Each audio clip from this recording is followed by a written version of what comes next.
Welcome to another Coffee with Samso, where we speak with ASX companies about the stories, and we speak to the guys in charge who can tell us the stories. We're here at the UWA Club here in Crawley at the University of Western Australia.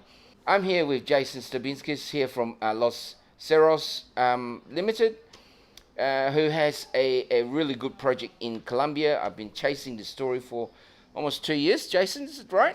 Yes. Yes. Occasional email from you. Yes. So Jason, welcome to Coffee with Samso. Thank you. Look, let's get right into it because I like the story against where you are because it's a porphyry story, but it's not in Chile. Okay. Well, listed on the ASX, we've got two main project areas. One's the Andes project, which is fairly early stage, and we probably won't talk about that much, but more than welcome to. And the Chinchilla project, which is about 70 kilometres to the south of Andes, and that's where all the action's been for the last 18 months, and the catalyst for you reaching out to me several times during that period. That's where we've been drilling. We've been successfully defined a recent porphyry there called Tesorito, and that's taken our share price over the last 18 months from sub 2 cents to 15 cents or so, occasionally hitting 20, going from market cap of 7 mil to 90 mil on the back of that discovery. I mean, look, a lot of people misunderstand porphyries, and someone talks about porphyries, they think Chile. But I ran into a company, must be about 4 years ago, and they were in Colombia.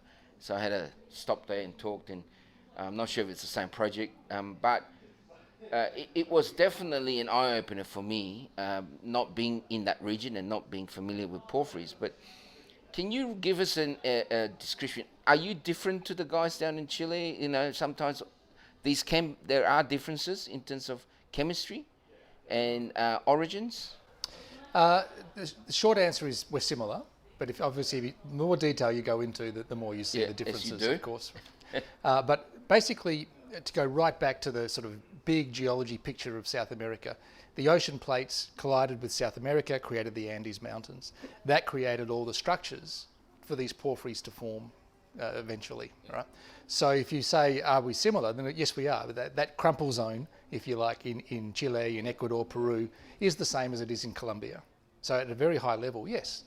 The difference, I think, or one of the big key differences and the reason why we're in Colombia is Colombia for 40 years had slow exploration because of the instability and the internal conflict. Whilst that was happening in Colombia, all these discoveries were being made in Chile and Peru and to some degree Ecuador, but Ecuador was a similar issue to Colombia.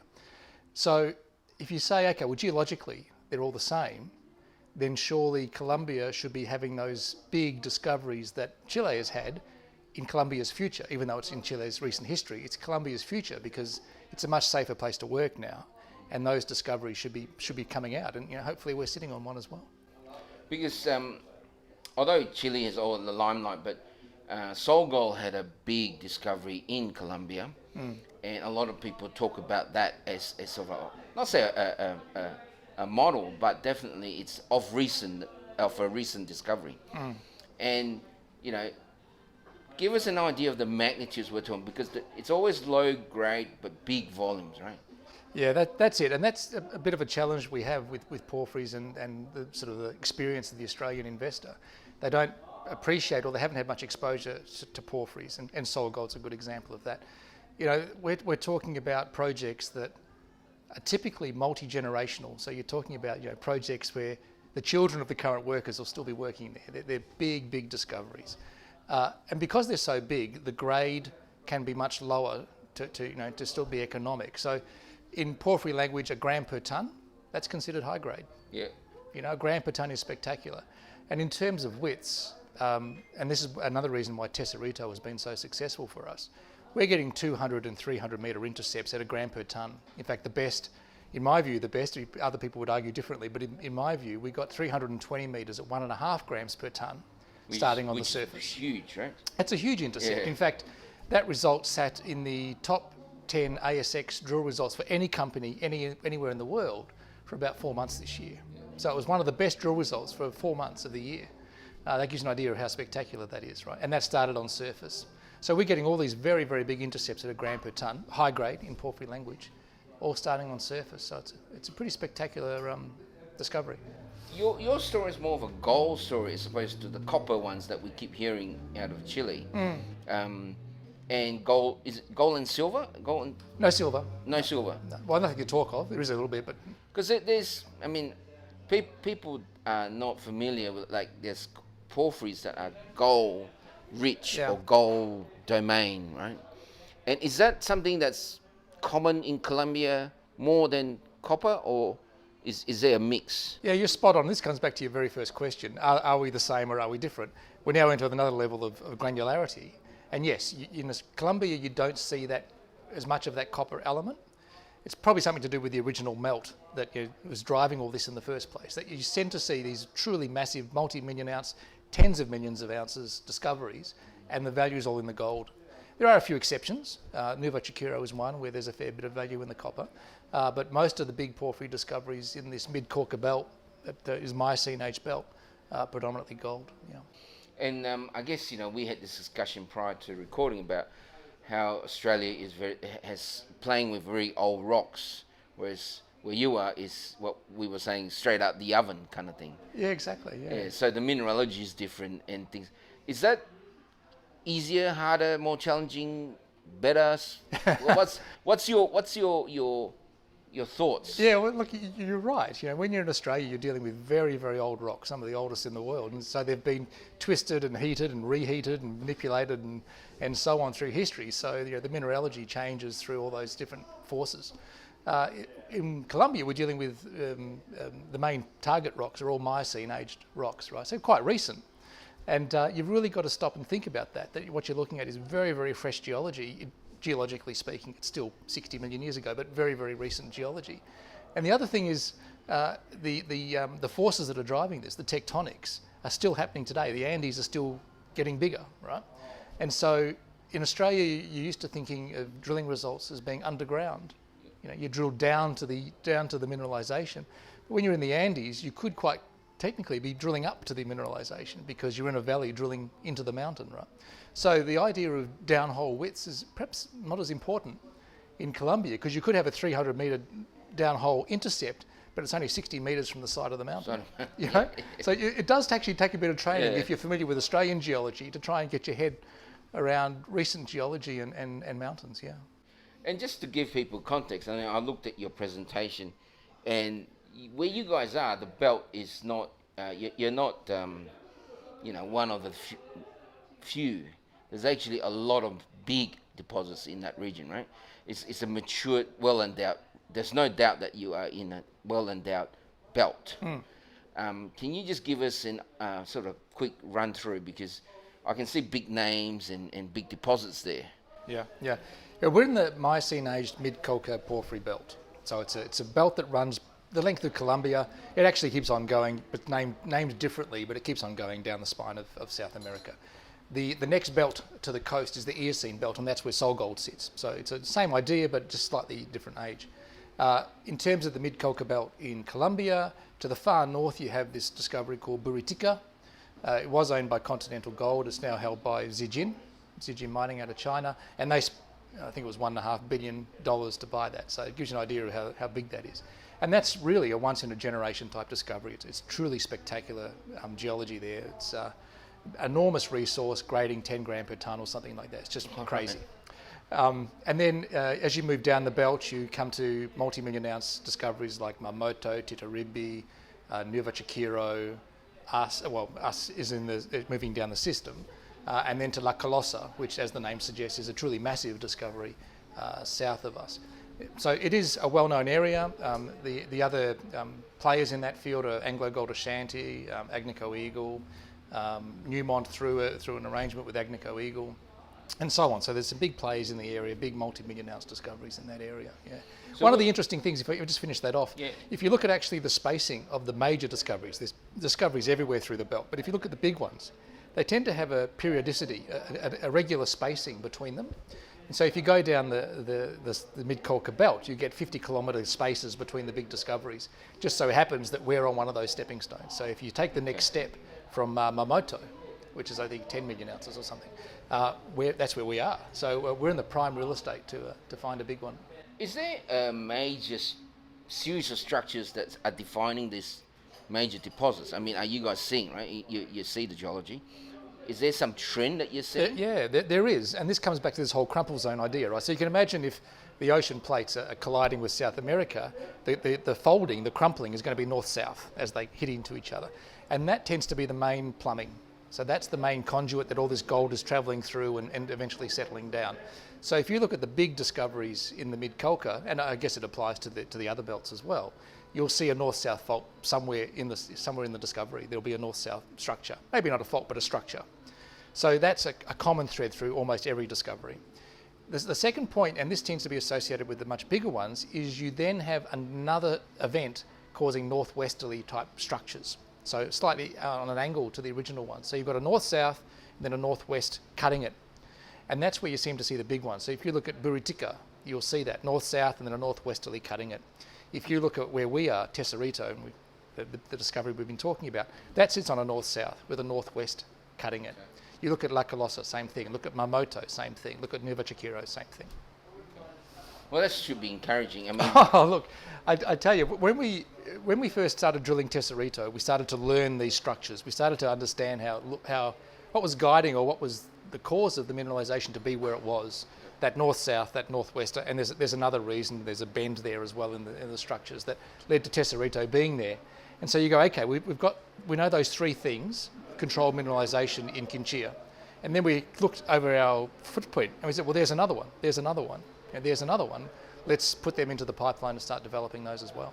Because when I look at your prospect map and where you have all your deposits are, they're all clustered together, right? So, and when we were talking with Hot Chili down there, again they're talking about this thing having clusters, and they're almost talking that they've got this hub where they can work from, which is, when I look at yours, I'm thinking this is the same, right? It looks like a wheel, right? Yeah.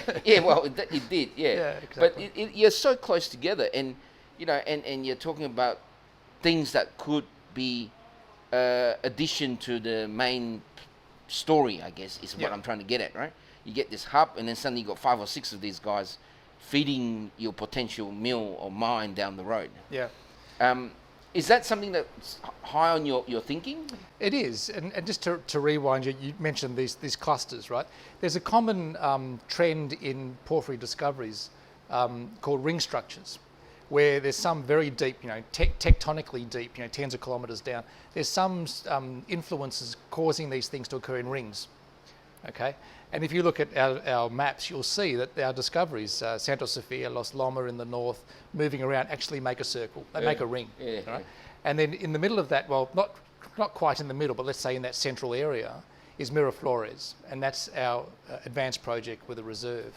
And it just so happens that you could say, well, that's the hub, and we have these spokes. So you have this hub and spoke model where you could potentially develop a central facility. Yep. And have all these other targets feeding each other. And by the way, that circle, I'm not talking about tens of kilometres, that circle is a 3 kilometre radius, right? So they're all very close to each other. In fact, Tesorito is less than 1 kilometre from Miraflores.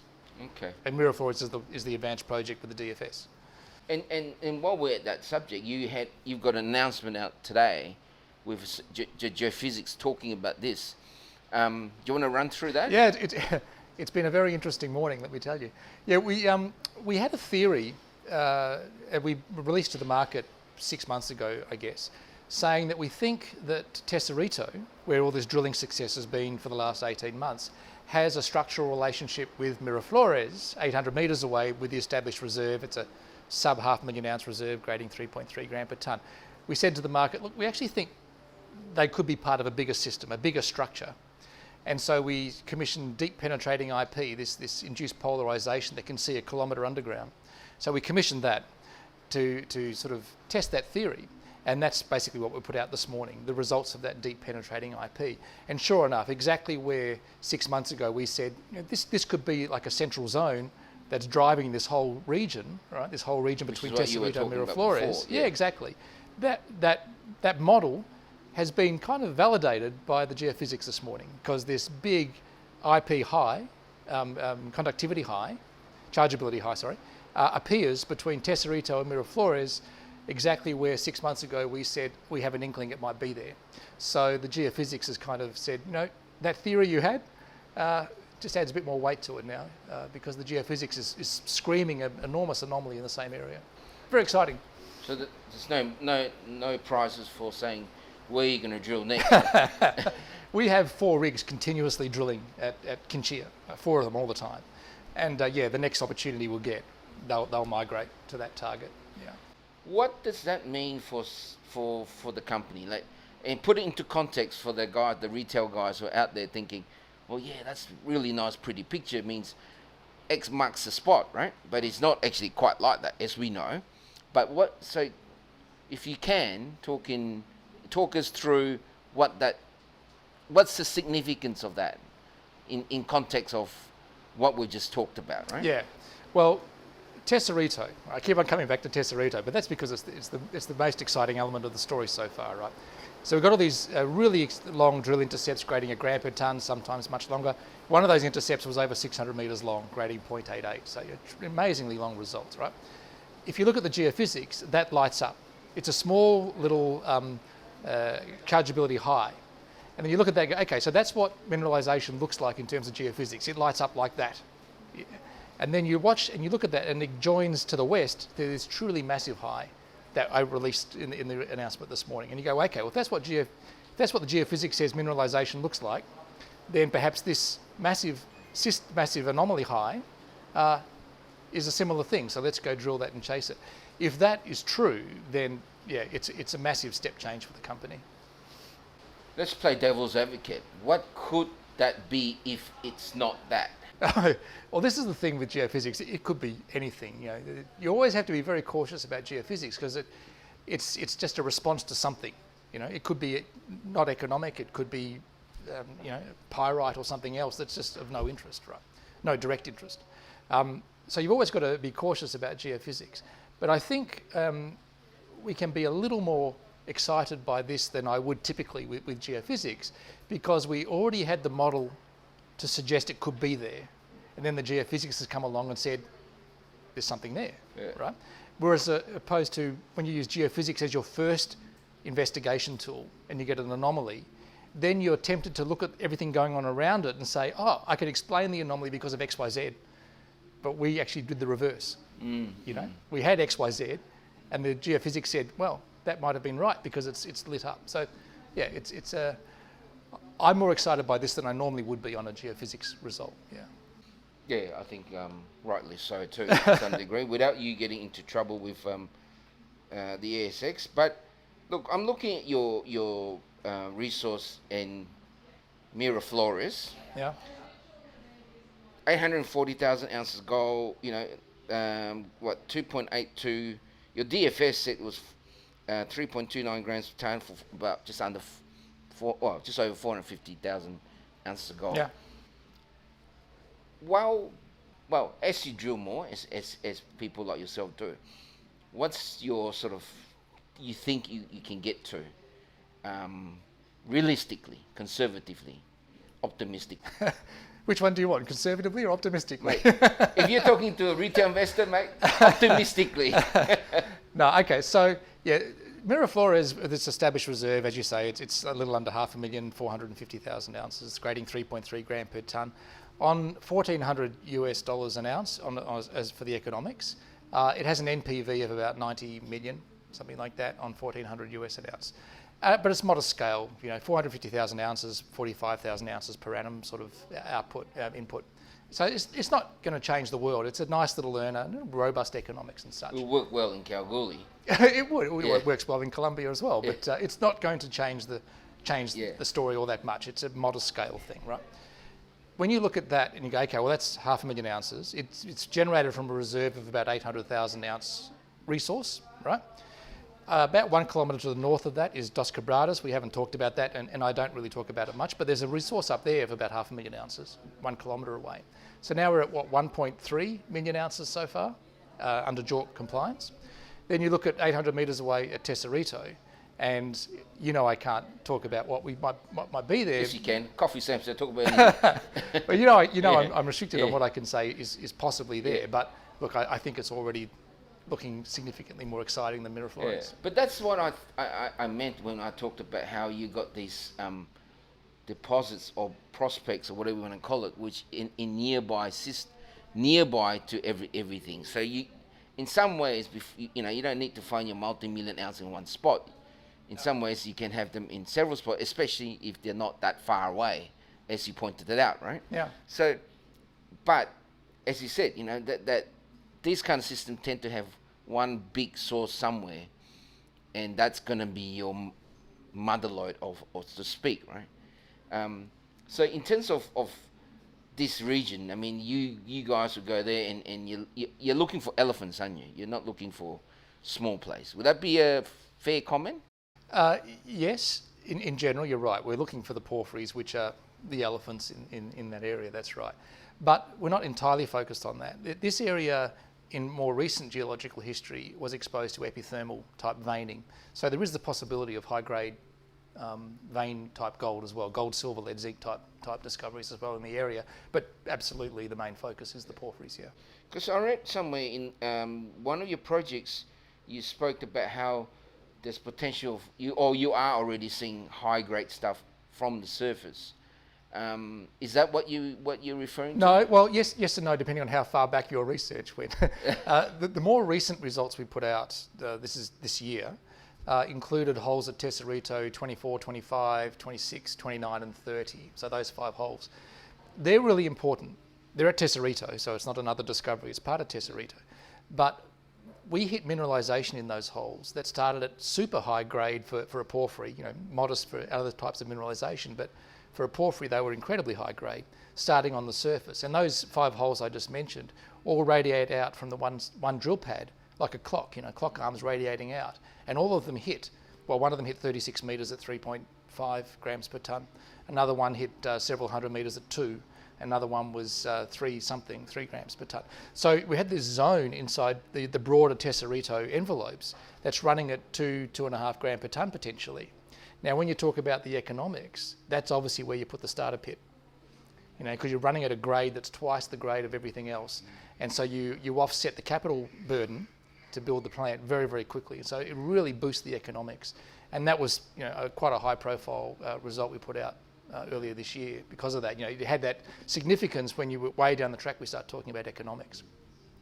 Now, if you've gone back further in the research, there was some drill results we put out last year that hit plus 10 gram per tonne intercepts, and that was that epithermal type overprinting at a different project that we haven't even talked about yet, but at a different project about 1.5 kilometres to the south of Tesorito.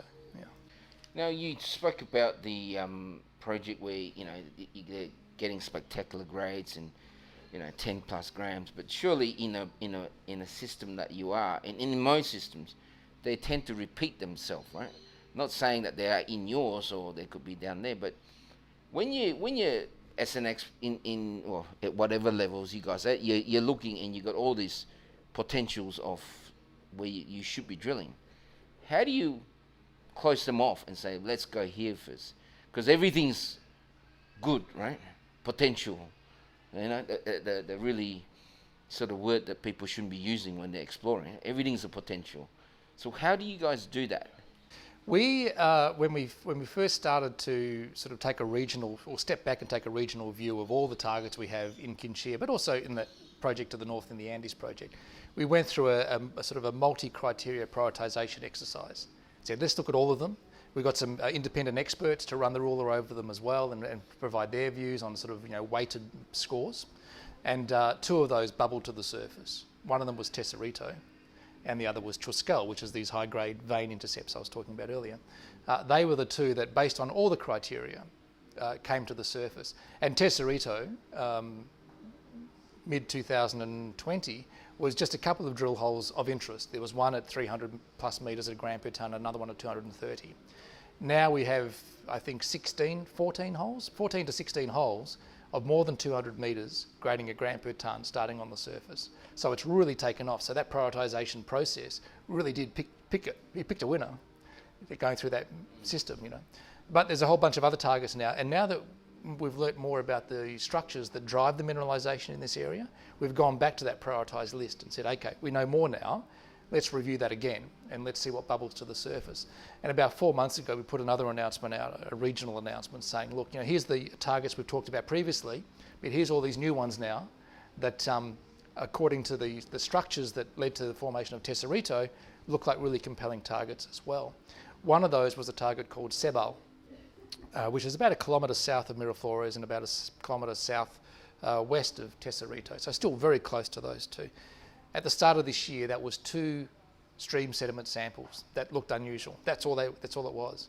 And then we put out 2 drill results. We've drilled it 6 holes now, but 2 have been announced to the market. The first hole was 500 metres long, so the entire hole was 500 metres long. That entire length was 0.5 gram per tonne, over 500 metres.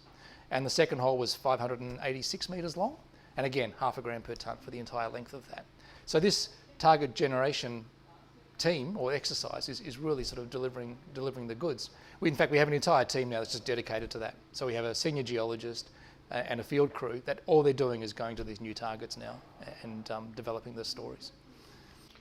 I mean, those huge intercepts, I'm listening to you, quoting those numbers. They're big, and then he says at 1 gram. I'm used to hearing those big intercepts at less than 1 gram, point something, whatever it may be. And so I'm just thinking, is this structure complicated? Is the ore body, have you got an idea what potentially this ore body is? Is it simple or deep, complicated? All porphyries are complicated. See, the issue is, and I'm sort of generalising of course, but a porphyry is not one pulse punching its way to the surface, one pulse of magma punching its way to the surface. It happens over hundreds of thousands of years, maybe even millions of years, where these things are coming up. Some of them carry mineralisation, some of them don't. Some of them carry copper, some of them don't. So you've got to sort of decipher all of those pulses over time and work out where the mineralised pulses are as opposed to the ones that aren't. And we have that at Tesorito as well. There is, every now and then we'll be hit an area where we're still in porphyry material, but there's no gold. It's one of these pulses that just didn't carry gold for some reason. So we have that as well. They're all quite complex. Never an easy task with a porphyry. So if you, layman question here, if you drill one hole, you hit 300 plus with mineralisation, stepping 40 metres and drilling the same hole, would you get that still? It's more uniform than, let's say, vein gold, where you could step 5 metres and not get it. Yeah. But no, so you do have that uniformity, but you do have pulses. You're looking at tens of metre scales, not metre long scales. Yeah. So you do get that. Like in Tesorito, for example, there are 3 units there, 3 pulses, let's say. No, units is a better word for it, that we know carry good grade. We know if we hit what we call the early diorite, we know that's going to be 1 gram per tonne or better. We just know that. If we hit this other zone called the breccia zone, which is sort of a fragmented intrusive system, we know we're going to go 0.7 to 1, something like that. If we hit these altered andesites, we know it's going to be 0.5 to 0.7. So we know, and there's others where we know we're probably not going to get mineralisation, but we understand all that now. We've got 40 holes into that target now, so we understand, we have a reasonably good understanding as when we're drilling now as to what the assays are going to deliver, because we understand what units tend to bear gold and which ones don't. Okay. Any issues with the gold? Is it free, easily accessible? Any met work been done on them? No, we haven't done any met work on Tesorito. Fortunately, we have Miraflores 800 metres away, and that's a breccia system. It's not actually a porphyry, but it has the same sort of origins. So you can draw some comparisons to what we might expect to see at Tesorito. All right, it's not a direct apple for apple comparison, but it does help. And of course, because Miraflores has a DFS, all the metallurgy and domaining of those metallurgical areas has been done. So we can look at that and go, okay, well, that has good recoveries, that has a reasonably okay grind size and similar. So if we look at that, we shouldn't expect too many surprises at Tesorito. We've also run our eye over the element suite, and nothing really jumps out as being a significant concern. There's no elevated cadmium or mercury or things like that that might concern you. So superficially, it looks like it should be okay, but we haven't done the met work. Obviously, the market likes you because recently you raised 20 million, 20 more? Yeah, just a fraction over 20 mil, yeah. So they must, like the story and everything else. So where are the investors coming from? North America, I'm assuming, where you are. That was an interesting development. This is about July when we raised the 20 million. And the catalyst for that was through Sprott Capital Partners. Everyone's getting excited about that name. We were doing some virtual roadshows through North America, and a result of that, and I'm talking sort of 24-hour turnaround type thing, the result of that was two very significant global precious metal funds put their hand up and said, we want to take a significant position in Los Cerros. And we thought, well, you can't not grab that if that opportunity arrives. So that was roughly $10 million just in those two out of North America. So we went into a trading hold and raised another 10 million through our loyal shareholders and a few others in Australia and in the UK as well. But that was really a big stepping stone for us, because now we are truly global on our register. We've got these very significant precious metal funds, global precious metal funds. We have a few more out of the UK, which are equal calibre, and Australian representation. So it was a big stepping point for us into that North American market. I mean, porphyries and South American projects always liken to the storyline where Australian investors don't understand and they're not there. Is that what you're finding? Is it? Yeah, look, obviously it's just my interpretation of what I see. I could be completely wrong, but I think there's a few things. One is we don't have any peers on the ASX active in Colombia. Okay, so you can't really look at somebody else and say, oh, you know, that's a good comparison. Or historically, and go, oh, these guys built a mine in Colombia and this is the reward they got for that. So it's difficult with no peers in Australia. So I think that sort of is difficult for us. And because of that, the familiarity with Colombia out of Australia is perhaps less than Chile, let's say, for example, because there is a track record in Chile and people are familiar with that. So that sort of, I think, is a bit of a challenge. And the other is what we talked about earlier with porphyries and people becoming familiar with what makes a good intercept in a porphyry. You know, I think that's a bit of a challenge as well. In terms of North America, obviously there is a track record of success in Colombia on the TSX and other exchanges in North America. So there is that familiarity, and you know, you've got the bigger companies that are active there as well. So that certainly helps.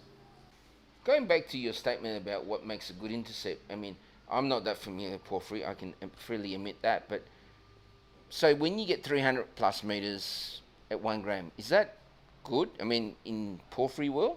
Yeah, what I tend to do, and there's other ways of doing this, but what I tend to do is look at gram meters. So all you do is, it's a very simple formula, you just get the length of the intercept and times it by the grade of that intercept. So 320 meters at 1.5 grams per tonne is 320 times 1.5, and it gives you the total amount of gold in that intercept.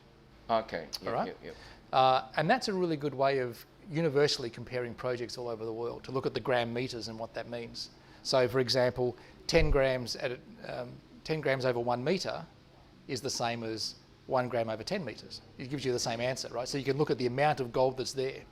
So in that context, multiplying the length by the grade, look, 200 gram meters is a good result.